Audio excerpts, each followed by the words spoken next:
വഖഫ് ബോർഡിൽ ഇതര മതസ്ഥരെ ഉൾപ്പെടുത്താൻ തടസ്സമില്ലെന്ന് സർക്കാർ. നമസ്കാരം. ഈ ദിവസത്തെ ഏറ്റവും പ്രധാനപ്പെട്ട വാർത്താ വിശേഷങ്ങളുമായി ജനേകം ടോട്ടൻ ന്യൂസിലേക്ക് സ്വാഗതം. വഖഫ് ബോർഡിൽ ഇതര മതസ്ഥരെ ഉൾപ്പെടുത്താൻ തടസ്സമില്ലെന്ന് സംസ്ഥാന സർക്കാർ ഹൈക്കോടതിയിൽ. അഡ്വക്കേറ്റ് ജനറൽ മുഖേനയാണ് സർക്കാർ നിലപാട് വ്യക്തമാക്കിയത്.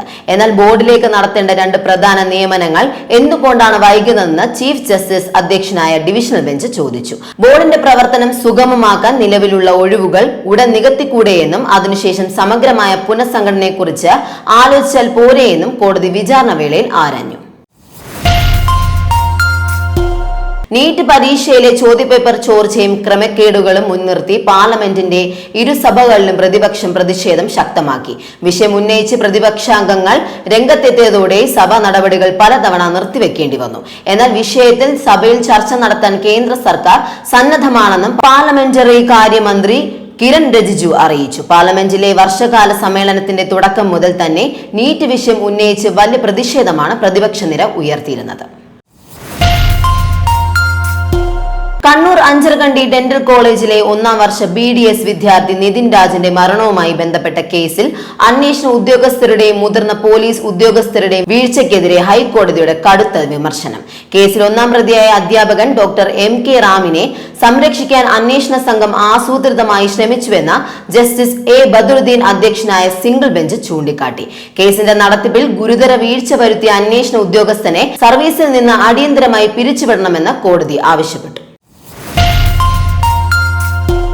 തമിഴ്നാട്ടിൽ സർവീസ് നടത്തുന്ന മെട്രോപൊളിറ്റൻ ട്രാൻസ്പോർട്ട് കോർപ്പറേഷന്റെ പുതിയ മിനി ബസ്സുകൾക്ക് TVK കൊടിയുടെ നിറം നൽകിയത് വിവാദമാകുന്നു. TVK കൊടിയിലെ മഞ്ഞയും ചുവപ്പും നിറമാണ് ബസ്സിന് നൽകിയിരിക്കുന്നത്.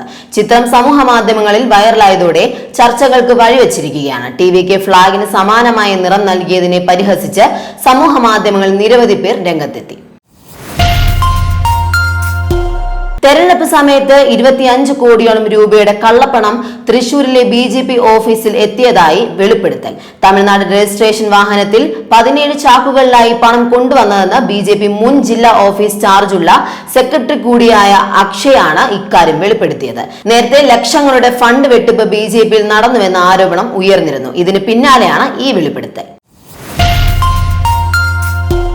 കേരള തീരത്ത് മത്സ്യബന്ധന ബോട്ടുമായി സിംഗപ്പൂർ ചരക്ക് കപ്പൽ കൂട്ടിയിടിച്ച കേസിൽ നിർണായക ഹൈക്കോടതി ഉത്തരവ്. കേസിൽ സംസ്ഥാന കോസ്റ്റൽ പോലീസ് നടത്തുന്ന അന്വേഷണത്തിന് ഏർപ്പെടുത്തിയിരുന്ന സ്റ്റേ ഹൈക്കോടതി നീക്കി. ഇതോടെ നാളുകളായി നിർത്തിവെച്ചിരുന്ന പോലീസ് അന്വേഷണ നടപടികൾ വേഗത്തിൽ പുനരാരംഭിക്കാൻ വഴി തുറന്നു. തിരുവനന്തപുരം സ്വദേശിയായ പുഷ്പരാജിന്റെ ഉടമസ്ഥതയിലുള്ള സിത്താര എന്ന ബോട്ടുമായാണ് സിംഗപ്പൂർ പതാകയേന്തിയ ഓറഞ്ച് വിക്ടോറിയ എന്ന ഭീമൻ ചരക്ക് കപ്പൽ കൂട്ടിയിടിച്ചത്. അന്താരാഷ്ട്ര ഫുട്ബോൾ ഭരണസമിതിയായ ഫിഫ പുറത്തുവിട്ട ഏറ്റവും പുതിയ ടീം റാങ്കിൽ വൻ അഴിച്ചുപണി. ലോക കിരീട നേട്ടത്തിന്റെ കരുത്തിൽ ലയണൽ മെസ്സിയുടെ അർജന്റീനയെ പിന്തള്ളി സ്പെയിൻ 1ാം സ്ഥാനം തിരിച്ചുപിടിച്ചു. അതേസമയം അന്താരാഷ്ട്ര തലത്തിൽ തുടർച്ചയായ തിരിച്ചടികൾ നേരിടുന്ന ഇന്ത്യൻ ഫുട്ബോൾ ടീമിന് റാങ്കിങ്ങിൽ മുന്നേറാനായില്ല. നിലവിൽ 138ാം സ്ഥാനത്താണ് ഇന്ത്യൻ ടീം. മലപ്പുറത്ത് പ്രേതബാധ ഒഴിപ്പിക്കാനെന്ന പേരിൽ പീഡനം. പൂക്കോട്ടൂർ വാഴയിൽ വീട്ടിൽ M സിറാജാണ് പാലക്കാട് ചിറ്റൂരിൽ വെച്ച് പിടിയിലായത്. ഫാം നോക്കി നടത്താനെന്ന പേരിൽ ചിറ്റൂരിലെത്തിയ സിറാജ് പെൺ സുഹൃത്തിന്റെ 16 വയസ്സുള്ള മകളെ പീഡിപ്പിച്ചെന്നാണ് കേസ്. കുട്ടിക്ക് പ്രേതബാധ ഉണ്ടെന്നും ഒഴിപ്പിച്ചില്ലെങ്കിൽ ആപത്ത് വരുമെന്നും കുടുംബത്തെ പറഞ്ഞു വിശ്വസിപ്പിക്കുകയായിരുന്നു.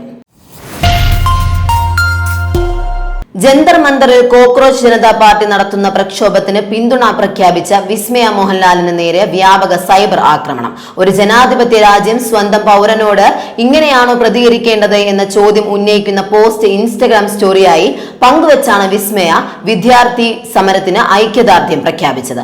പോസ്റ്റ് പുറത്തു വന്നതിന് പിന്നാലെ സോഷ്യൽ മീഡിയയിൽ നടിക്കെതിരെ കടുത്ത വിമർശനങ്ങളാണ് ഉയരുന്നത്.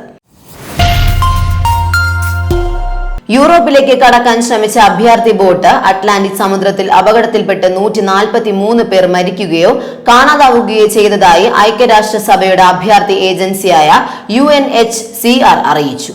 പശ്ചിമ ആഫ്രിക്കൻ രാജ്യമായ ഗാംബിയയിലെ ബഫുലോട്ടാവിൽ നിന്ന് യാത്ര തിരിച്ച ബോട്ടാണ് അപകടത്തിൽപ്പെട്ടത്. ജനേകം ടോപ് 10 ന്യൂസിലൂടെ വീണ്ടും കാണാം. കൂടുതൽ വാർത്തകൾക്കും വിശേഷങ്ങൾക്കുമായി ജനേകം വെബ്സൈറ്റ്, യൂട്യൂബ് ചാനലുകൾ സന്ദർശിക്കുക.